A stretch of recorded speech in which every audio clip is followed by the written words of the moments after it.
At the will reading, the lawyer announced I'd inherited a rundown house and $10. They called me a failure, but the joke was on them. Because my quiet grandpa, the man they all dismissed, left me a secret that wouldn't just expose their greed, but unravel a legacy far more incredible than anyone could have imagined. Look, my name's Eli. Eli Callahan. I'm 29, living in Harrisburg, Pennsylvania, a city that hums quietly beside the Susquehanna River. It's got this old-school charm: cobblestone streets, faded brick buildings, and ancient oaks. I work as an archivist at the local university library. It's not a glamorous job, and it certainly doesn't pay much, but I love it. I get to organize books, documents, sometimes even handwritten notes from centuries past. I love how old pages whisper forgotten stories, how history, especially the Cold War era, unfolds like a thrilling mystery novel right in front of me. But in my family's eyes, I'm a complete failure. Eli, you're still living off that pathetic salary? That's my cousin Jake, usually delivered with a sneer at family gatherings.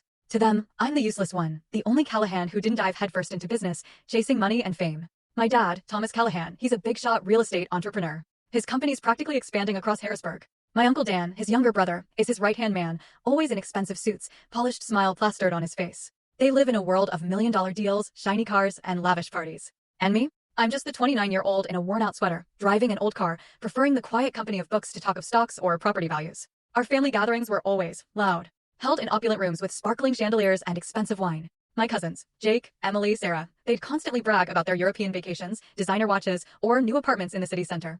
Meanwhile, I'd be the quiet one in the corner, pouring water, clearing plates, just listening. No one ever bothered to ask me a single question. Eli, what do you even do in that library all day? Organize books, huh? The job of the century. Emily once scoffed, and the whole table erupted in laughter. I just smiled, nodded, and kept clearing the table. I'd gotten used to being pushed aside. But there was one place where I never felt like an outsider: my grandparents' old wooden house, tucked away in the suburbs near the Allegheny Forest. My Grandpa Walter, or Grandpa Walt, he was a tall man, though time had bent his back and turned his hair snow white. His hands were gnarled, but they always held an old book or a cup of black coffee. He wore a threadbare sweater and a faded cap, living in a house that smelled of damp wood and a lifetime of memories. And Grandma Margaret, Maggie, she was the kindest woman I've ever known, with a warm smile and eyes that always shone with patience. She'd knit by the fire, brewing tea, and together they were like an old painting, quiet, but full of life. My family, they barely paid attention to my grandparents. To them, Grandpa was just a poor old man stuck in the past. Someone with nothing valuable except a crumbling wooden house and a few acres of land nobody cared about.